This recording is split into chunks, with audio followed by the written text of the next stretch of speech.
The title is Obama, Sharpton, and Black America's Downward Spiral. Okay. It's very fun. I read it on our show, and my wife and I show before I put him on. But this commentary will say it all in the black community. It has to do with the election and everything else. If you don't mind me, I'll read it. It takes about 5 minutes. Go ahead. Go ahead and read it. That's fine. Okay. So this is for Darren Dudley Martin. He is the former ambassador for George W. Bush, and he's part of Project 21, which is a conservative, black conservative group.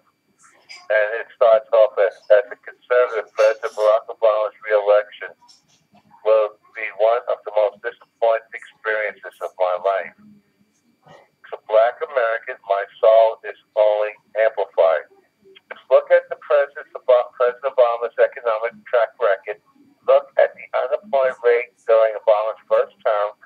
Throughout his first 4 years as the nation's CEO, the official unemployment rate rested almost exclusively between 8 and 10%. With data showing that the inclusion of those leaving the workforce altogether out of despair actually made the number much higher.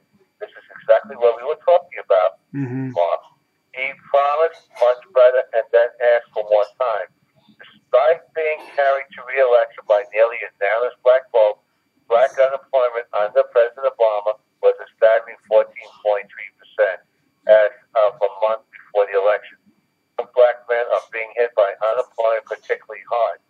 Actually, it's close to 20%, and it's really bad in black communities. Even a right liberal incumbent president up for re-election with such an abysmal economic track record would be slaughtered for such a performance. He was. Remember Jimmy Carter's 1980 landslide loss to Ronald Reagan? That's right. The Obama cruised to a fairly easy win. The fact that black America carried Obama to victory left me flabbergasted. To add insult to injury, the Reverend Al Sharpton, which, by the way, yesterday come on the show to Eberle, he has not. Sees fit not to blame the stubbornly high unemployment rate for blacks and Latinos on Obama's policies, but on conservative. In a radio interview, Sharpton said Obama's increased jobs, found jobs, unemployment down in the private sector. What has not gone down is unemployment in the public sector, and blacks in particular are disproportionately in the public sector. Which one of the reasons those jobs have gone down or have remained down is one, the Republicans cutting a lot of agencies where we are employees of government jobs.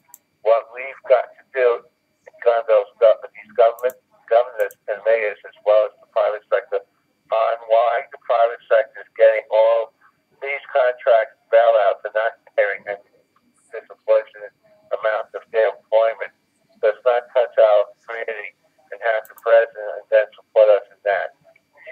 Basically, what Sharpton says is that the only jobs that blacks have is government. And he goes, really? I've overlooked that Sharpton, like most liberal leaders, seems to ignorant of basic economic principles. Otherwise, he would know Obama's big government tax system policies, such as the failed stimulus, his existing taxes, and his proposed $1.6 trillion in tax hikes on corporate and small businesses, diversifying called the rich, and Obamacare primary to blame for the disproportionately high unemployment rate overall and black unemployment in particular. Similar to what we just said. Here's the Reverend Alfred Sharpton Jr., if anyone, that's his real name, by the way, was to read black economist Thomas Sowell's Basic Economics, a common sense guide to economy. Sharpton would know that more taxes will make it nearly impossible for any business to generate investment activity and create jobs needed to expedite our nation's economic recovery. Something the public sector cannot. Okay, but I digress. It's almost finished. My primary beef, the logic of people such as Sharpton, is that racially condescending insinuation that black Americans are not cut out for corporate America. That almost a good public sector re-government. Job will ensure Black America social economic survival. Tell that to former President candidate Herman Cain, which we've just mentioned before, who's going around for Senate in Georgia, who had a fabulous, successful career in corporate America up to and including becoming president and CEO and owner of Don Juan's Pizza. Forget the fiscal cliff. Black America finds the cliff of political skullduggery propelled by intellectual buffoonery. It's on a collision course with economic calamity by re-electing inexperienced community actors to the White House.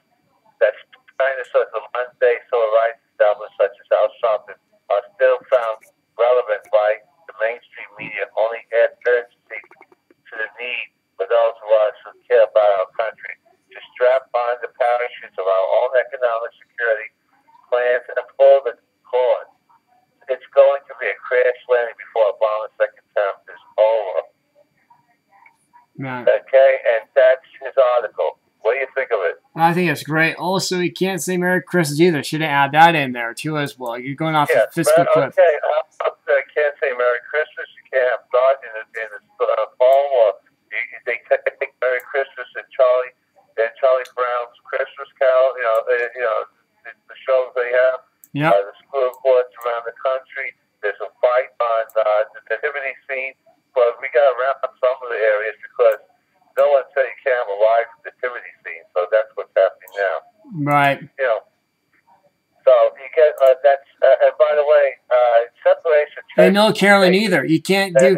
We can't go door to door. Hey Joe. All it means that the government can't mandate a government religion. Also, in other words, you can't have Church of America. That's like Church of England. Right. Do you know too? They're going that they want to stop caroling too as well. That's right. They want